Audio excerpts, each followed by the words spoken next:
अस्सलाम वालेकुम स्टूडेंट्स, कैसे हैं आप?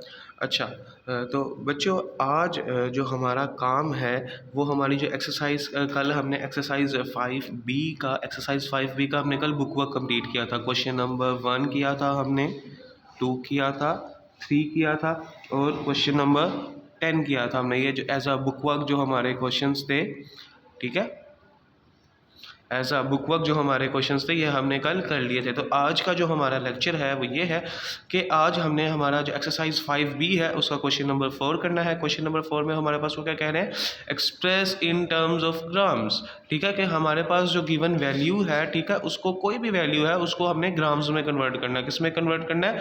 ग्राम्स में कन्वर्ट करना है। तो यहाँ पे हमारे पास 375 किलोग्राम्स है। ठीक है, 375 किलोग्राम है हमारे पास, जिसको हमने ग्राम्स में कन्वर्ट करना। हमें पता है कि 1 किलोग्राम है वो किसके इक्वल होता है?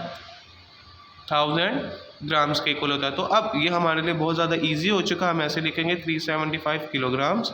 ठीक है, यहाँ पे हम साथ में ये भी लिख लेंगे कि 1 kilogram will be equals to 1000 grams.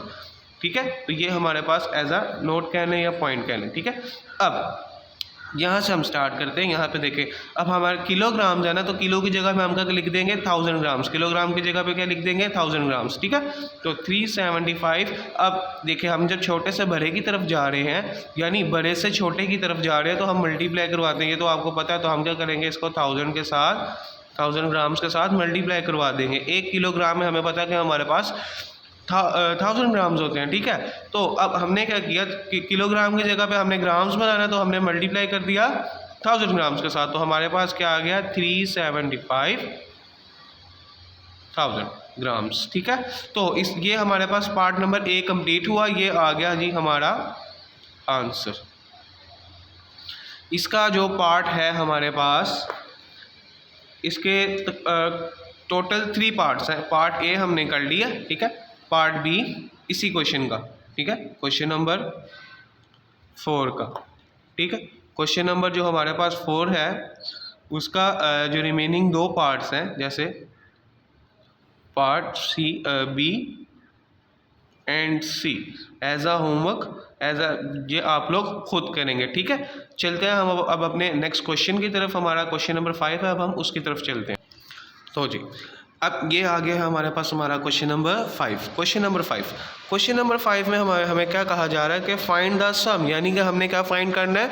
Sum find करना है। क्या फाइंड आउट करना है जी? हमने सम फाइंड आउट करना है। अब वो क्या करें, अब हमें सबसे पहले तो हमें पता है कि हम सेम यूनिट्स वाली वैल्यूज़ को ही आपस में प्लस करते हैं। ठीक है, जैसे किलोग्राम है तो वो किलोग्राम में ही प्लस होगा। ठीक है, ग्राम्स है तो वो ग्राम्स में ही प्लस होंगे। ठीक है, ये तो हमें सबसे पहले पता। अब वो कह रहे हैं फाइंड द सम, ये जो एक ये वैल्यू है और एक ये वैल्यू है। ठीक है, इनका आपस में हमें सम चाहिए। ठीक है, तो अब हम सम कैसे निकालेंगे? ये तो हमें पता है कि जो सेम यूनिट्स वाली वैल्यूज़ हैं उनको हम आपस में प्लस कर दें। ये तो हमें पता है ना। तो आ जाए फिर इसको नोट डाउन कर लेते हैं। ठीक है, हमने फाइंड आउट क्या करना है? सम फाइंड आउट करना है, यानी प्लस करना है दोनों वैल्यूज़ को। ग्राम तो हमें पता है एज इट इज़ आ जाएगा। 4 प्लस 0 4 होता है, 4 प्लस 5 9। ठीक है, 5 प्लस 3 8। ठीक है, ये किलोग्राम भी एज इट इज़ आ गया। अब 6 और 9 हमारे पास कितना होता है जी? 15 होता है, और 5 यहाँ पे है, 1 ऊपर कैरी आ गया हमारे पास। ठीक है, अब 2 प्लस 3 5 प्लस 1 6। तो ये हमारे पास हमारा आंसर आ गया। हम यहाँ पे लिख भी लेते हैं, पहले कि यहाँ पे लाइन लगा लेते हैं। यहाँ पे लिख लेते हैं हम कि 65 किलोग्राम्स हैं और 894 ग्राम्स। ये क्या है? हमारा आंसर है। किसका आंसर है? Find the following sum of, या फाइंड द सम ऑफ, जो उसने हमें गिवन आंसर दिया था वो हमने कर लिया। अब ये जो क्वेश्चन है इसका भी जो पार्ट है B and C as a practice, ठीक है, एज आ प्रैक्टिस आगे पार्ट करेंगे। ये क्वेश्चन नंबर 5 है हमारे पास। ठीक है, इसका पार्ट है क्वेश्चन नंबर 5, इसका पार्ट है part B and part C. ठीक है, तो 3 पार्ट्स है इसके भी। एक मैंने आपको करवा दिया अभी, और 2 आप एज आ प्रैक्टिस खुद करेंगे। और इसको लाजमी जो रोज़ का काम है वो आपने अपनी जो कॉपीज़ हैं, स्कूल कॉपीज़ हैं, जो नोटबुक्स हैं आपकी, उसके ऊपर आपने नोट करना है। ठीक है, अब हम चलते हैं हमारे क्वेश्चन नंबर 6 की तरफ। ये क्वेश्चन हमने पहले किए हुए हैं, ठीक है, और मैंने आपको अच्छी तरह से समझाए हुए हैं, इसलिए ये सब आपको आते हैं, ठीक है। तो अब आप एज अ प्रैक्टिस जो रिमेनिंग पार्ट्स है वो इनके खुद करेंगे। अब हम क्वेश्चन नंबर 6 की तरफ चलते हैं। अच्छा बच्चों, अब आ गया हमारे पास हमारा क्वेश्चन नंबर 7। क्वेश्चन नंबर 7 में वो हमें कह रहे हैं फाइंड द डिफरेंस। डिफरेंस का मतलब क्या होता है हमारे पास? सब्ट्रैक्शन। सब्ट्रैक्ट करके जो हमारे पास जो वैल्यू आती है वो चाहिए हमें, ठीक है। तो क्वेश्चन नंबर 7 में हमें वो क्या कह रहे हैं, हमारे पास क्या क्या गिवन है? 79 kgs 600 ग्राम्स, ये होगी हमारे पास फर्स्ट वैल्यू, ठीक है।